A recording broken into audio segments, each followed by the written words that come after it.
ఆదిత్యుడు ఆరోగ్యప్రదాత.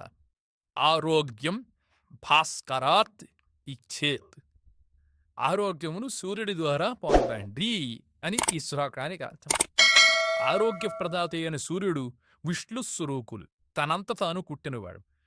ఆయన మొట్టమొదట అవతరించినప్పుడు ఆయనకి వివస్వాన్ అని పేరు. మహాకాంతి స్వరూపుడైన సూర్యుడిని వివస్వాన్ అనేవారు. ఆయన కుమారుడు కాబట్టే మనువులలో మొదట ఆయనని వైవస్వతుడన్నారు. 7వ మనువుని, ఇప్పుడు మనందరికీ ఉన్నటువంటి మనువుని వైవస్వతుడన్నారు. ఆయన కొడుకు కాబట్టి యమధర్మరాజుడు కూడా వైవస్వతుడని అన్నారు. సూర్యుడు యొక్క మొదటి అవతారం వివస్వాన్. ఇక రెండవ అవతారం ఒక గొప్ప అవతారం గురించి ఇప్పుడు చెప్పుకుందాం. పూర్వం కశ్యపుడు అని ఒక ప్రజాపతి ఉన్నాడు. ఆయనకి అదితి మొదటి భార్య. దక్ష ప్రజాపతి యొక్క కుమార్తెలు 13 దర్దావిడదిర్ అదితి. దక్షుడి యొక్క కుమార్తెని 13 పెళ్లి చేసుకున్నాడు కశ్యపుడు. అదితి, దితి, జనత, కద్రువ, మానవ, సురస వీళ్ళందరూ కూడా దక్షుడు కూతురు వాణ్ణి. అందులో మొదట ఆవిడ అదితి. ఆవిడికి పుట్టినటువంటి కుమారులు కాబట్టి ఇంద్రాదులందరినీ ఆదిత్కి అన్నారు. ఒకానొకప్పుడు ఈ భూమండలంలో రాక్షసులు విపరీతంగా పెరిగిపోయారు. వీళ్ళంతా వితిపుత్రుడు దైత్యులు.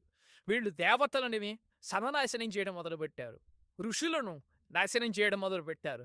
యజ్ఞాలు పాడు చేశారు. ఈ రాక్షసుల పీడ తిరిగిపోయింది.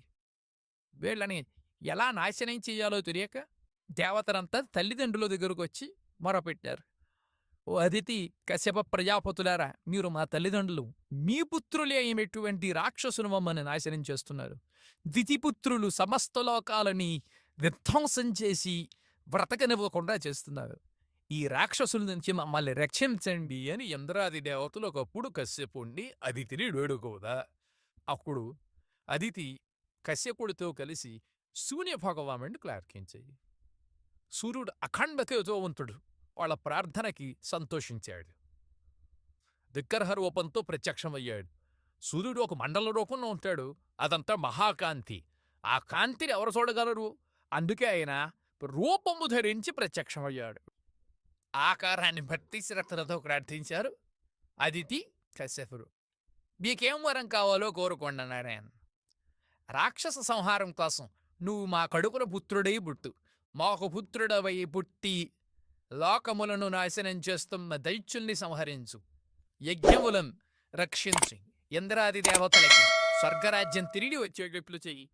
ధర్మ సంస్థాపన చెయ్యి అనగా తథాస్తు మీ కడుపులో ప్రవేశించి నేను మళ్ళీ అవతరిస్తాను, కొడుకునై పుడతాను అన్నాడు ఆయన.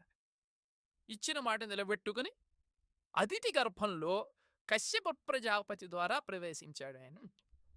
అదితి సూర్యుడిని తన గర్భంలో ధరించింది. ఇక్కడే ఉంది గొప్ప విషయం. పైన సూర్య మంగళం, మంగళం కిందే ఉంది. కానీ సూర్యుడి తేజస్సు పిండం రూపంలో అదితి కడుపులో ప్రవేశించింది.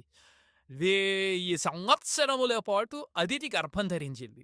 ఈ 1000 సంవత్సరముల పాటు అదితి మంచినీళ్లు తాగలేదు, అన్నం గరలేదు, ఉపవాసంతో ఉండి.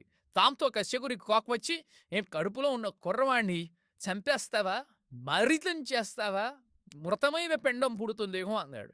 శక్తి పొందకు, దండ పెట్టుకోకు, కడుపులో ఉన్నవాడు సామాన్యుడు కాడు, మహాత్ముడు పుడతాడు. ఉపవాసంతో వండుకొచ్చి ఇంకా ఫలంగా పుడతాడా మరి.